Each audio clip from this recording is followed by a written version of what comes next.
Welcome back to the Sedona International Film Festival 2020 live stream. I'm Tanya June Moore. Thank you to the Sedona Advertising Agency, Broadcast Rentals, and the Sedona Rouge for making the media room possible this year. And we have an incredible film in the seat this time, and someone who's actually part of this film. Please introduce yourself in the film. My name is Peacock. I'm from Medicating Normal. I'm one of the subjects in the film. And the film is about the overdiagnosis, the overmedication of normal human stress, grief, trauma. We have these reactions to things in our lives, and they're called a disease, and now you need a medication for that. And then there's really no informed consent for the medication and no exit plan. Right. So the film takes you on a journey with 5 characters that are in the mental health care system, taking medication the way that their doctor told them to, and then they want off. And then they find out it's not so easy to get off. And then when you get off, there's a little support. And nobody's talking about this issue. We have like teenagers and elderly and war veterans all on medications for things. And we don't really even know what we're putting in our body. Right. So. Uninformed is absolutely the best term for this. Yeah. On a good note, welcome to Sedona. I love it. Sedona's awesome. How's it's so the film beautiful. festival for you? There's just so many nice people, and everybody's so creative, and I'm like hanging out in some of the rooms, like I think they look familiar, and I like have to Google their name. Like I feel like a fan kind of, but it's just really cool to be in this. There's just so many good films here. I've seen a whole bunch, and it's just awesome. I love Sedona. Thank you. We love you. We're glad that you're here. Yeah. And we're glad that you're here getting creative and being inspired by the creatives around you. Because you just told me you're traveling across country and you're supporting this film.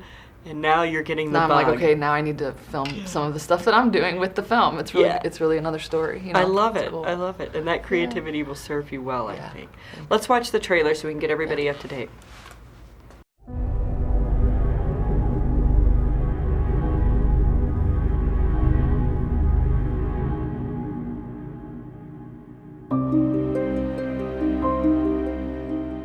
I mean, if he really wanted to commit suicide, there's nothing I could do about it, but I wasn't going to make it easy. I just got back from Iraq. I used to drive her daughter to school, and I just had the worst thoughts. The school's gonna blow up, all the kids would be dead. Oh my God, am I gonna be the one that does it? She came into our bedroom. She was shaking. She said the hallucination touched me and asked me to come into the kitchen so I could hurt myself.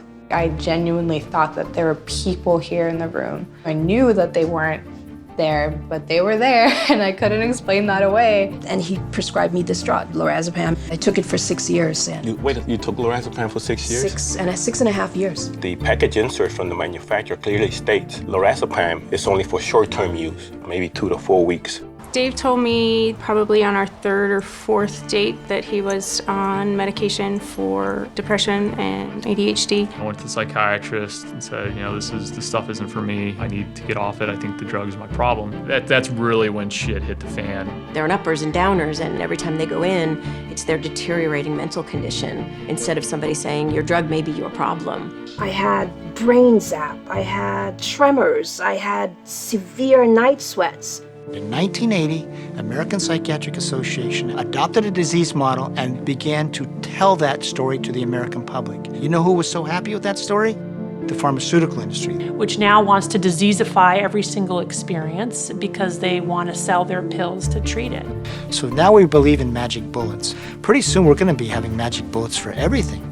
You are not able to be around soldiers and no weapons. You have PTSD now. Just take this medicine, it'll make you feel better. People come home from war and they're frequently grieving and suffering tremendously, but none of that's pathology, it's grief. We lost a 50-something-year-old woman whose doctor cold turkeyed her off of Klonopin, and she walked in front of a train because she couldn't deal with it anymore. One of the things that's happened in our culture is that normal has been confused by marketers of all kinds with comfortable. And if you're uncomfortable in any way, there's something wrong. So now I'm like, it was not me. It was their fucking drugs.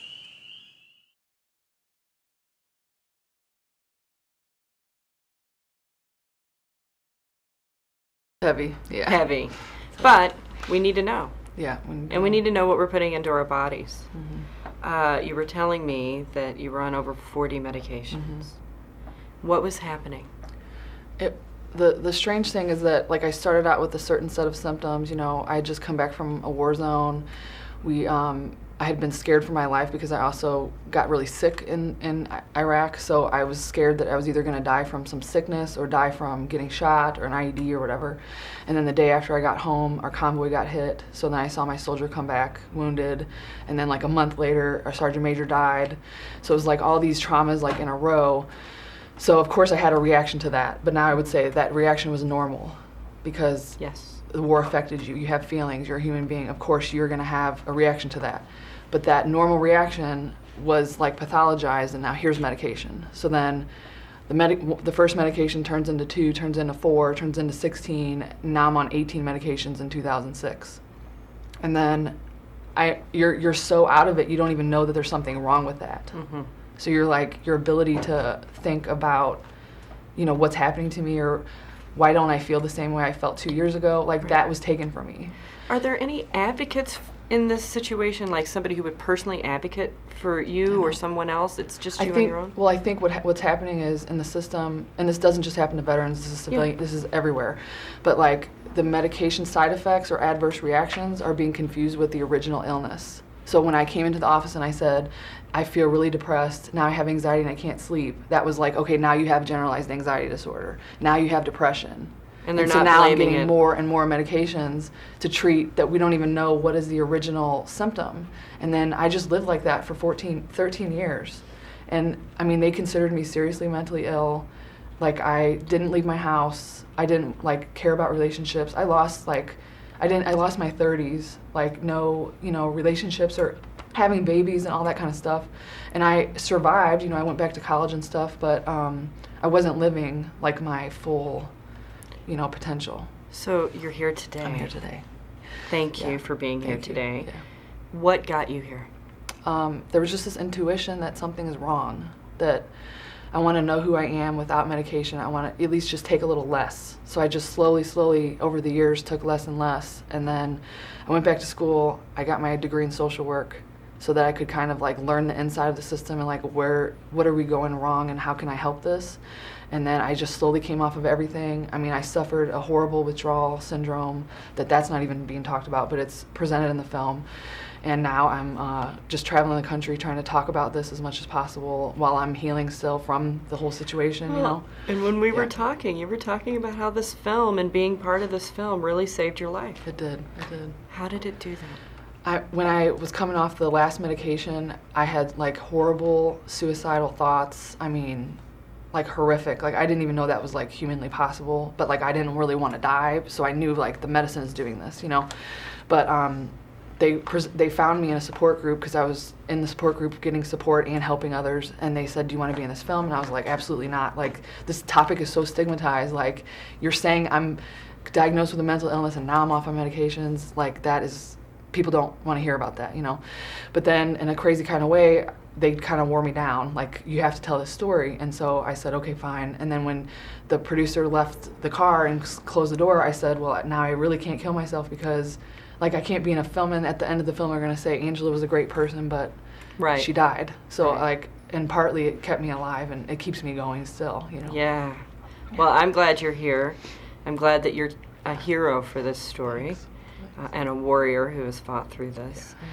Is there a website that people can follow this? We have medicatingnormal.com. We have resources, alternatives, a book list to read up on this topic, about a lot of the research and everything. We have Facebook, Twitter, and our YouTube channel has over 80 outtakes. We did sell out at Sedona, 2 full sold out crowds, so we wish we could add another one. But I'm doing a panel this afternoon with art and activism. It's about how film can create change. Yes. Because the film is more than a film. We do a conversation after the film, and there's no place on earth that this is happening where there's prescribers, patients, people that have come off, people that are actively coming off, all in the same room having a conversation. So it's been really cool. Awesome.